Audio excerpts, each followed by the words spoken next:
Hello beautiful dancer, this is Joana Saahirah with another video inspired by dancers from all over the world.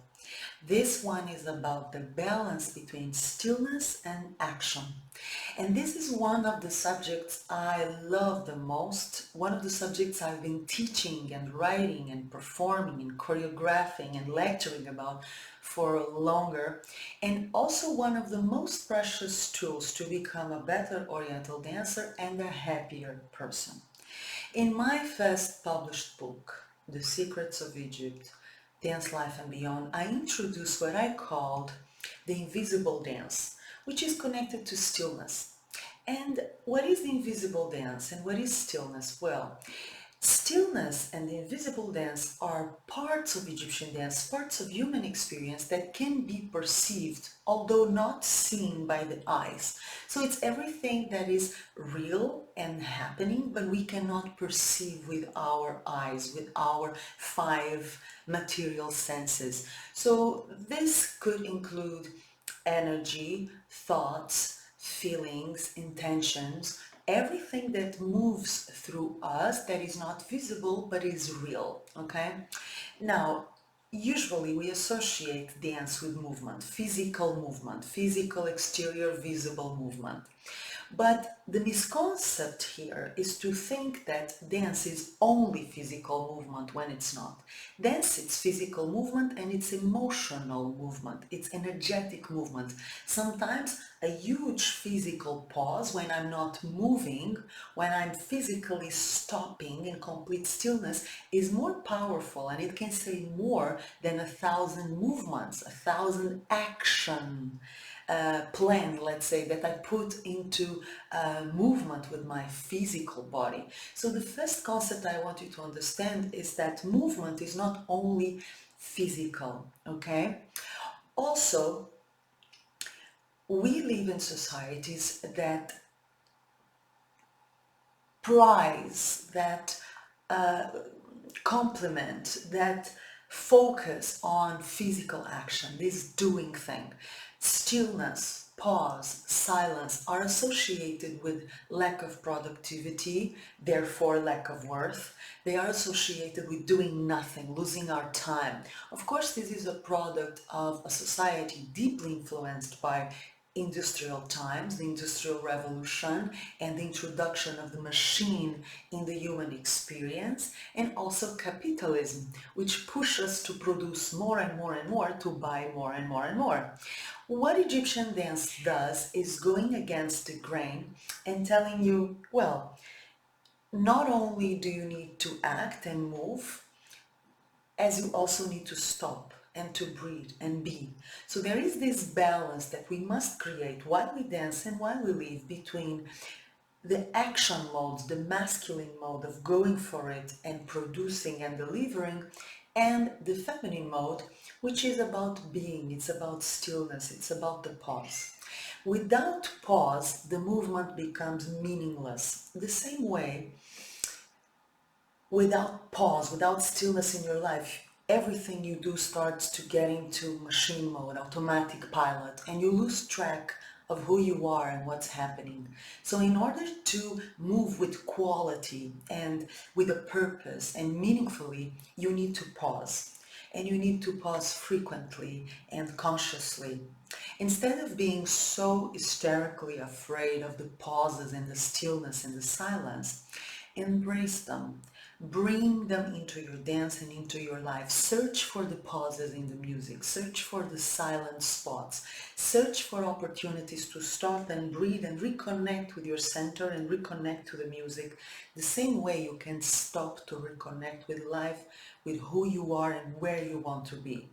Again, the balance between action and stillness is something that you really want to bring into the dance field and outside of the dance field. It really improves everything. It makes your dance and your life so much more clear, so much more balanced and healthier and dynamic.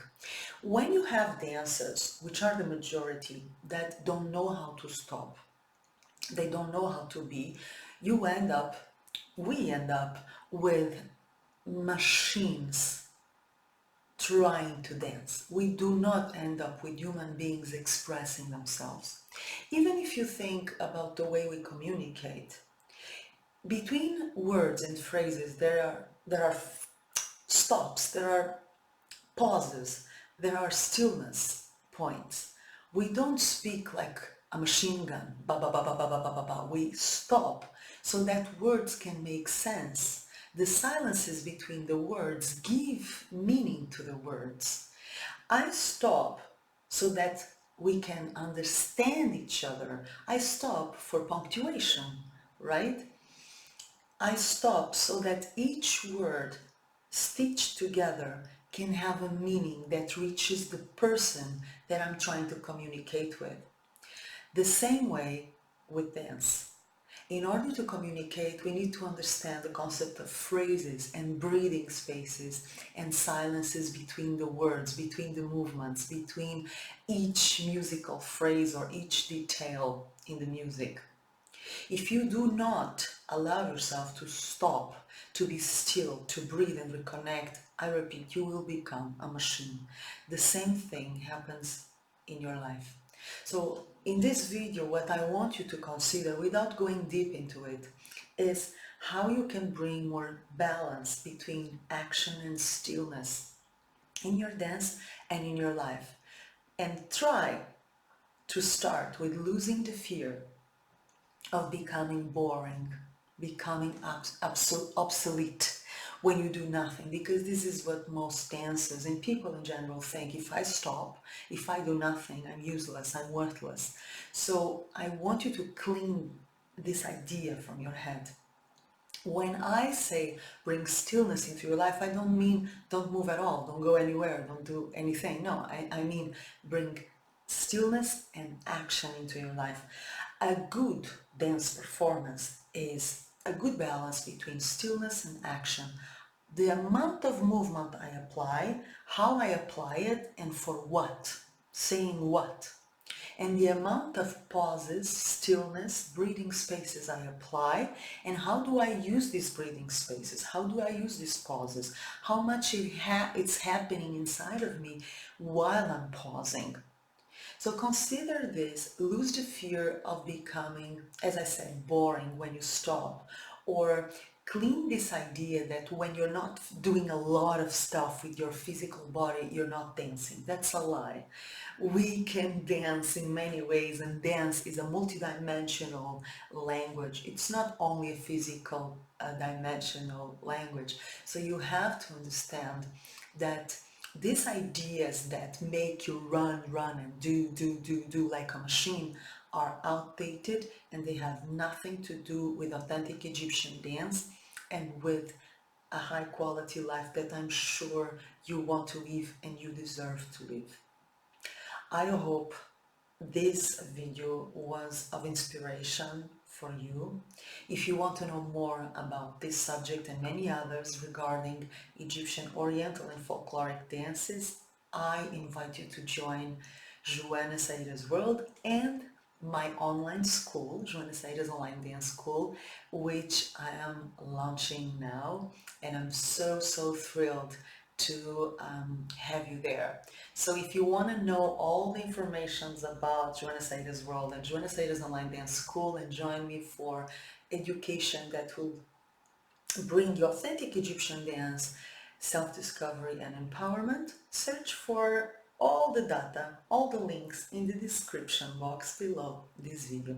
Until then, I'm sending you my love and a kiss. Mwah.